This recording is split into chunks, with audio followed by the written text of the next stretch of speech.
Hello everyone, welcome back to my channel Priya blog. তোমরা কেমন আছো? আশা করি ভালো আছো আর আমরাও ভালো আছি। তো দেখতে পাচ্ছ আজকে আমরা বাড়ির উদ্দেশ্যে বেরিয়ে গেছি। তো টোটো আমাদের জন্য ওয়েট করছিল, তো আমরা টোটোতে উঠেও গেছি।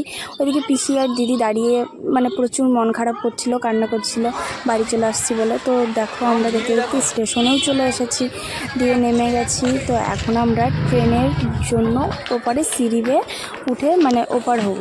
তো যাই হোক, আমরা হাঁটতে আছি, তো দিয়ে ট্রেনের জন্য অপেক্ষা করছি। তো যাই হোক, অবশেষে আমাদের ট্রেন চলেও এসেছে।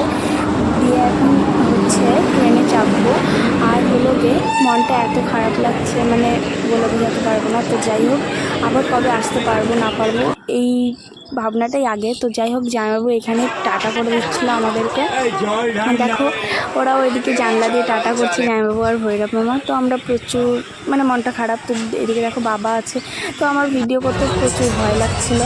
তো যাই হোক, এইবার আমরা ফারাক্কাতেও চলে এসেছি, তো সেটারও একটু ভিডিও করে নিলাম। প্রচুর ঘুম পেয়ে গেছিলো, তো আমি উপরে ঘুমিয়ে গেছিলাম। তো দিয়ে দেখো উঠে গেছি, আর বাবা আমাকে ডাকলো। তো দেখো আমরা ডালখোলাও অবশেষে চলে এসেছি। তো যাই হোক, বাবার সামনে ব্যাগটা নিয়ে চলে যাচ্ছিলো, তো আমরা পেছনে এই ব্যাগটা নিয়ে আমি আর দিদি যাচ্ছিলাম। তো আমরা এখন টোটোতে করে বাড়ি যাব।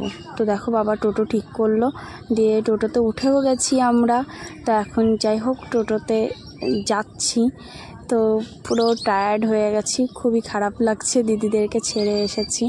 তো যাই হোক, দেখো আমরা প্রায় চলেও এসেছি আমাদের বাড়ির সামনে। তারপরে এখন দেখো আমার মা আমাদের ব্যাগগুলো নিয়ে নিচ্ছিল। তো গাইস, আমার ভিডিওটা এই পর্যন্তই, বাই।